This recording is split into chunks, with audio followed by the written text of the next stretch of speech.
update. Prince George's police are investigating 4 fatal shootings in the county since Friday. The latest happened in the 4500 block of St. Barnabas Road in Temple Hills at 7 p.m. yesterday. The victim is 23-year-old Davin Graves of Suitland. He was found suffering from gunshot wounds in a parking lot. The other shootings occurred in Laurel, Capitol Heights, and Clinton. We are reallocating resources. Our investigators are working tirelessly around the clock to bring these suspects into custody. So we just want to remind the community, if you see something, you hear something, give us a call, and that we're asking for peaceful resolutions. A lot of these incidents we see, they stem from some type of dispute that results in gun violence, and unfortunately, resolving a dispute by taking someone's life isn't the answer. The victim in Laurel's shooting is 27-year-old Ishmael Westry of Hyattsville. 22-year-old Quentin Palmore is the victim of the Capitol Heights incident. Meantime, the recent spate of shootings in the county also include an incident at the Branch Avenue Metro Station last night. 2 juveniles and an adult were injured. Police arrested 1 person.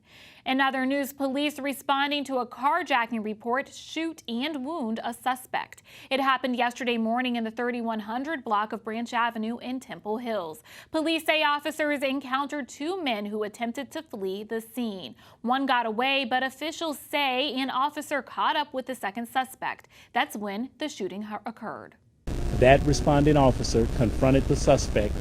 The suspect had a weapon on his person. That engagement resulted in the involved responding officer discharging his weapon, striking the suspect in the lower body. Police say the suspect was armed. County health officials are reminding residents that flu season is underway and that it's important to get your shot.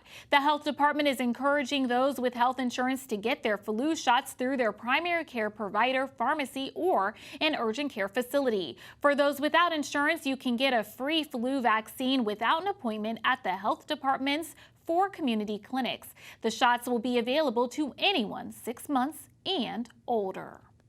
Our main goal is to try to keep as many people out of the hospital with severe illness as we can. The flu can do it, COVID can do it.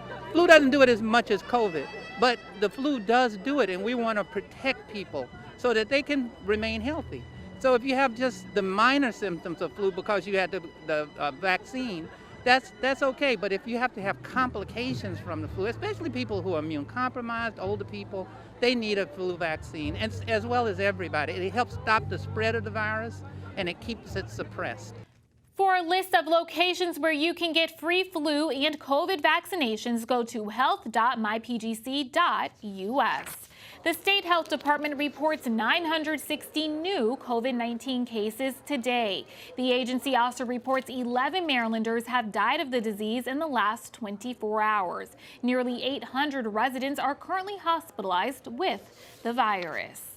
On Capitol Hill, the House is expected to vote on 2 key bills this week. And according to Congressman Anthony Brown, what happens will impact the nation moving forward. Brown was at a rally at the Largo Metro Station this morning, along with Progressive Maryland and union members. Brown spoke about the importance of President Biden's infrastructure plan. We recognize the need to tear down barriers holding too many Americans back. The Build Back Better Act will create more jobs. It will cut taxes and lower costs. We're going to create millions of jobs over the next decade while reducing carbon emissions by 50% by 2030. You're watching CTV News. I'm Keisha Butts. Coming up, she could be Maryland's next Teacher of the Year. We visit again with Duval High School's Adrian Leak. Stay with us. A free 3-minute online chat can give us the personalized tips we need. Visit aceyourretirement.org. Welcome back. A Duval High School teacher has her eyes set on Maryland Teacher of the Year honors. This is Adrian Leak. She is currently the 2021 Prince George's County Teacher of the Year. Now she's competing for the state title. Leak has taught in the county for 12 years. She says she is humbled to be a finalist. I feel so excited and I feel honored that I am able to be a finalist for the Maryland State Teacher of the Year Award. And I just look forward to servicing my state in that capacity. And I just look forward to continuing to support the entire county this year with our instructional program and making sure that all students thrive. Leak teaches 10th grade English. The statewide winner will be announced on October 7th. A Prince George's lawmaker asked the Maryland Attorney General for an opinion about whether Governor Larry Hogan must accept an education oversight panel's list of nominees. Governor Hogan had sent an education panel back to the drawing board, citing diversity concerns. Hogan says the slate of nominees selected for the blueprint for Maryland's future accountability board doesn't reflect the current student population or all jurisdictions. But the panel has refused to reopen applications. Senator Paul Pinsky, who is vice chair of the committee, says several nominees have ties to Prince George's County, but Delegate Jocelyn Pena-Melnick says that's not enough. They work, but they don't live in Prince George's, and there's a difference. And why can we even get one? Why did Montgomery get, 4? Baltimore City, 3. Baltimore City, it's beautiful. I'm very supportive of it, but it has less population than we have. You have Anne Arundel County and Baltimore County. Why could we not get one? The people that were appointed, you have 4 African Americans, 4 whites, and 1 Asian, not 1 Latino. And the Latino community is the fastest growing minority in the United States and in Maryland. In addition to that, in some jurisdictions like Prince George's County, the Latino population, the student body, they're 36%. Hogan must submit appointees to the board by October 1st. The Metropolitan Council of Governments, along with Government Alliance on Race and Equity, have embarked in a year-long program examining racial equity in our region. 120 individuals, along with staff from 12 regional jurisdictions in Maryland, Virginia, and the District of Columbia, will take part. The group will meet monthly and consider how government policies and practices can be reshaped to advance racial equity. Among the participants is Dwayne Martinez, the Director of Human Relations for the City of Greenbelt. So the goal is not only to learn best practices, but also to implement them. Right now, we're starting from the scratch of understanding the history of Greenbelt and identifying outside of what we already have in place to not only implement, educate the staff, and also the community to make Greenbelt an even better place for new individuals who want to live in the area, and also make it a better place for the individuals currently living in Greenbelt to also thrive even more. The group has already held one session. The next meeting is October 14th. The number of Marylanders seeking help to deal with attempted suicides or suicidal thoughts is going up. From January to June of last year, more than 7,200 residents went to emergency rooms seeking help for suicide attempts and thoughts. During the same time period this year, the numbers have spiked to more than 9,800. We know that 2020 was a random year because people were not going to the emergency room as much. So you really kind of need to look at what happened in 2019. What did the 2019 numbers look like? So 2019, pre-COVID, from January to June, there were 9,200 individuals who presented to the emergency department with suicidal thoughts or suicide attempts. So we had at least 600 more individuals in 2021 for that same time period present to the emergency room with suicidal thoughts and suicide attempts. And that would be consistent with what we're seeing nationally. September is Suicide Prevention Awareness Month. If you need support, reach out to Maryland's 211 helpline. Governor Hogan requests a presidential disaster declaration for Maryland as a result of tornadoes and severe flash flooding caused by the remnants of Tropical Depression Ida. The request is specifically for Anne Arundel and Cecil counties. The declaration could include grant funds for rental assistance, home repair, and replacement of personal belongings destroyed by the disaster. He's also requesting that the Hazard Mitigation Grant Program be made available to all 24 jurisdictions in the state. And still ahead on the news, it was a good sports weekend for the Terps as they roll over the Golden Flashes. Stay with us. Go Maryland! Go Maryland! Go Maryland! Go Maryland, go! Find out how to use an awkward silence to help a friend with their mental health at seizetheawkward.org.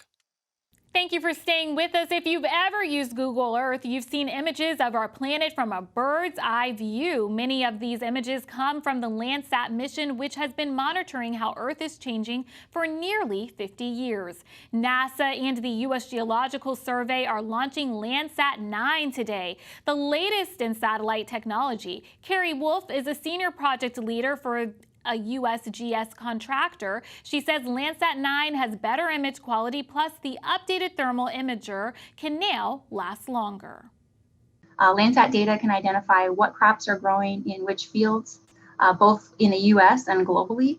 And this helps farmers decide what to plant. And it also helps identify things like disease or drought that might be impacting those fields. So it really contributes to the overall management of agriculture, which of course affects everyone.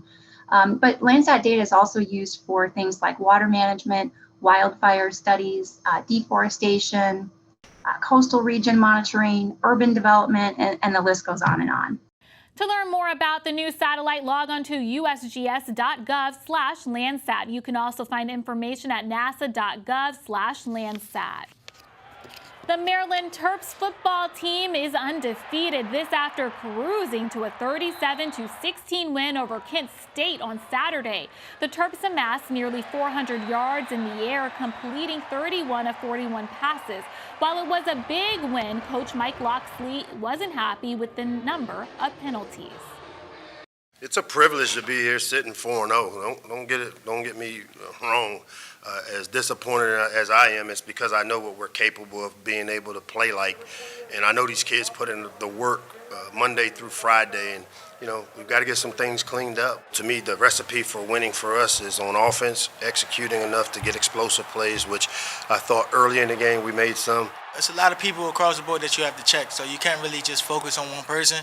And you focus on one person, and then the other one exploits your next part of the game. So I feel like we had that type of pick your poison type of offense where you can't cover ourselves. I think today we had like 12 different receivers touch the ball. These guys go hard in practice, making routine catches, tossing pitch catches all the time. So when they go out on Saturdays and do it, it's not surprising to me. I think they deserve it, and I can't wait to see what we do now.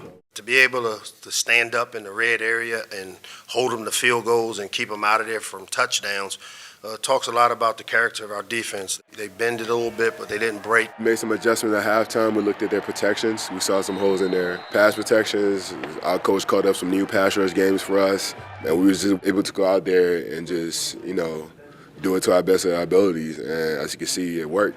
We just make some adjustments at halftime, seeing what worked, seeing what didn't work, and then just attacking them. The Terps take on the 5th-ranked Iowa Hawkeyes on Friday night.